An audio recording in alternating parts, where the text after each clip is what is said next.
В столице республики Тыва, Кызыле, это на границе с Монголией, прошли одиночные пикеты против роста цен на продукты и товары первой необходимости. В руках у активистов были плакаты, на одном из них, например, было написано «Выбрали Единую Россию, наслаждайтесь ростом цен». Акция организовала местное отделение коммунистической партии. Изначально они хотели провести согласованный митинг 30 января, однако власти им отказали, сославшись на коронавирусные ограничения. К одному из членов партии пришли сотрудники Центра по борьбе с экстремизмом и вручили предостережение. При этом в КПРФ уверены, что виноваты во всем сетевые магазины, перекупщики, которые из-за отсутствия контроля со стороны государства вводят дополнительные наценки. Андрей Колесников, руководитель программы «Внутренняя политика» Московского центра Карнеги, с нами на прямой связи по-прежнему.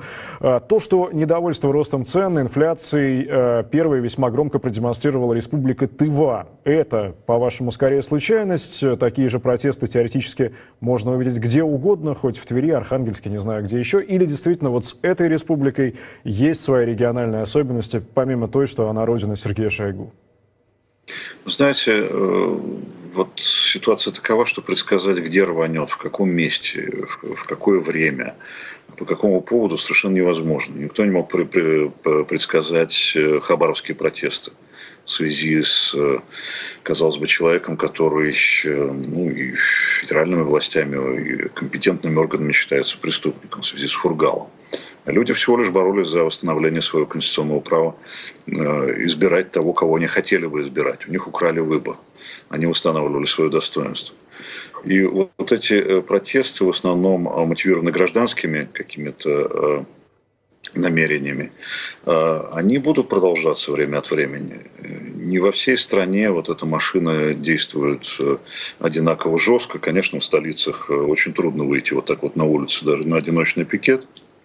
Вероятно, в Туве это еще возможно.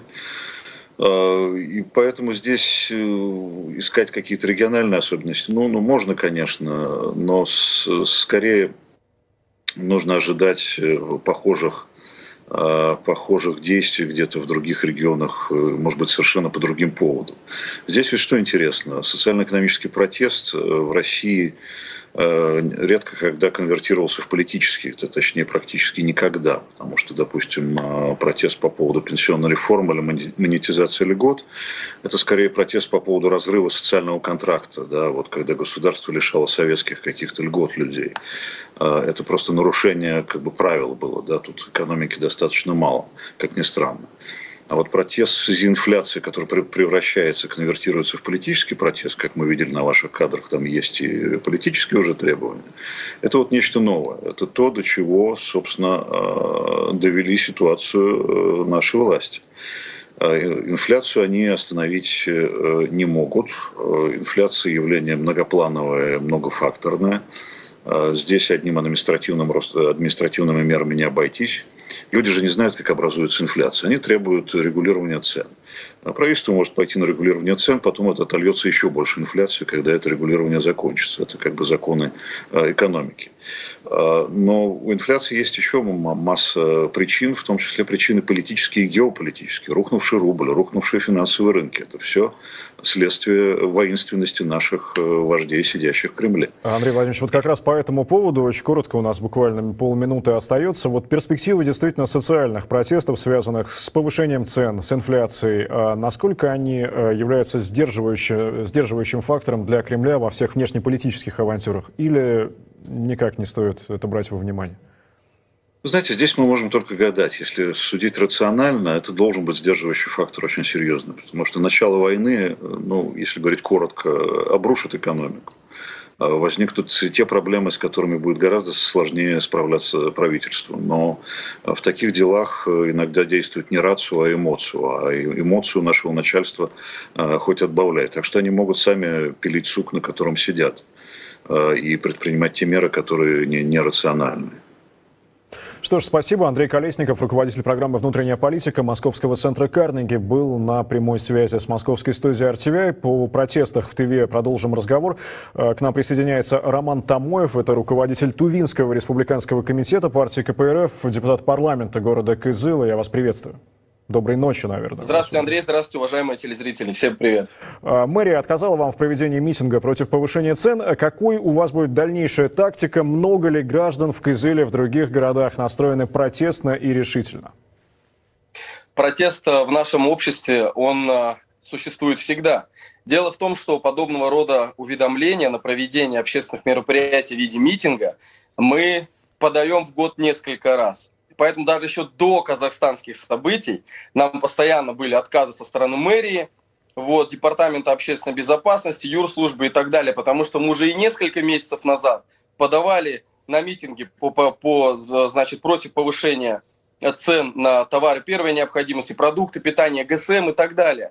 Просто коронавирус, он реально настолько проник даже в эту область, так сказать, общественных отношений, что действительно нам не согласовали исключительно из-за коронавируса. Что, если говорить о протестных настроениях, если они в обществе или нет, конечно же есть. У нас действительно с точки зрения социально-экономического развития регион находится на последних строчках.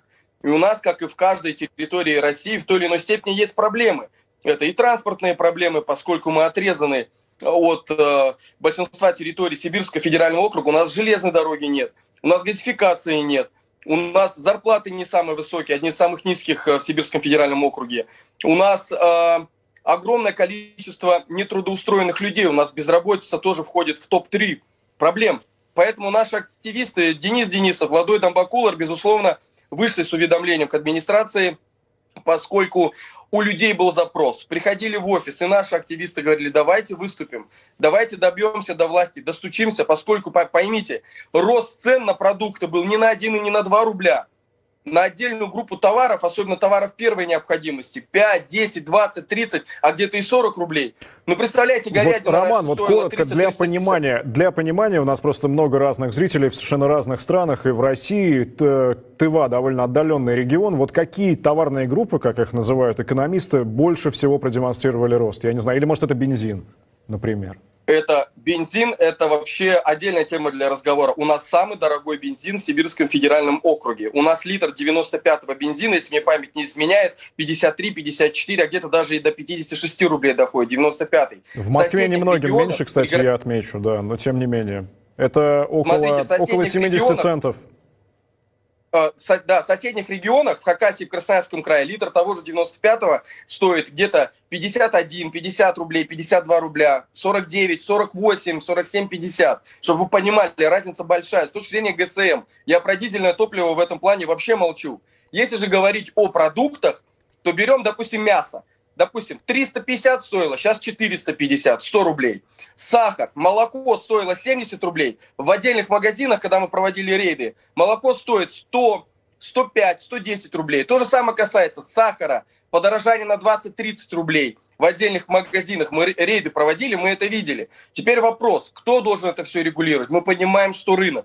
Давайте мы тогда вышли с отдельным предложением. Может быть, создать действительно государственные магазины социальные, где товары первой необходимости будут продаваться по реально доступным ценам, ведь зарплаты не растут, инфляция прет, надбавки копеечные, 100, 300, 400 рублей, инфляция их съедает, даже люди и не замечают этого. Средняя зарплата, Андрей, средняя зарплата, говорится в статистике, что в районе 40 тысяч рублей у нас в Туве. Но на самом деле это не 40 тысяч рублей. Это 20, 23, от сил где-то 25 тысяч рублей. Средняя. При этом аренда очень дорогая. У нас аренда квартир в Туве, чтобы вы знали, приравнена приблизительно к московским ценам. Если вы молодая семья, вы зарабатываете по 20-25 тысяч рублей, у вас 2 детей, машина, на что жить, спрашивается. И здесь как раз-таки вопрос с удорожанием цен. Да, Роман, я поясню, опять же, зрителям, 20 тысяч рублей – это примерно $250, хотя с этим курсом, знаете, сейчас всякое может быть. Роман, у меня последний вопрос, меньше минуты остается. Как-то местные власти, не знаю, глава республики реагирует на претензии, касающиеся роста цен? Они, понятно, наверное, ничего с этим сделать не могут напрямую, но тем не менее. У вас, по-моему, глава, кстати, республики в Беларуси где-то последние несколько дней, если я не ошибаюсь. У нас есть контакт с властью, в том числе с главой республики Тыва. Могу отдать такое должное в том вопросе, что он всегда слышит. И есть какие-то темы, достаточно просто их обозначить, он обязательно встретится и выслушает. Совсем недавно наш депутат Госдумы Анжелика Егоровна Глазкова, кстати, избранная по Алтайскому краю Республики Алтай и Тыва, мы поднимали вопросы газификации, отсутствия транспортного сообщения и так далее, тому подобное, низкие заработные платы у медиков, у работников социальной сферы. И что вы думаете? Глава сидит и все записывает, тут же дает поручение, и идет обратная связь. Этим митингом, который, увы, мы не провели, мы, кстати, провели 30 пикетов вчера, 30 пикетов, стояли с 8 утра и до 17:00. В пикетах принимали участие и молодежь, и люди среднего возраста. Вы уже показали, да, какие были лозунги и так далее. Вопросы мы подняли для того, чтобы на нас обратила внимание и федеральная власть, и местная, региональная в лице правительства. Это было основное. Что ж, Роман, будем надеяться, что в том числе и благодаря вашему выступлению в эфире RTVI на ТВУ обратят внимание в федеральный центр. Спасибо вам большое. Спасибо. Роман Тамоев, руководитель Тувинского республиканского комитета партии КПРФ, депутат Хурала города Кызыла.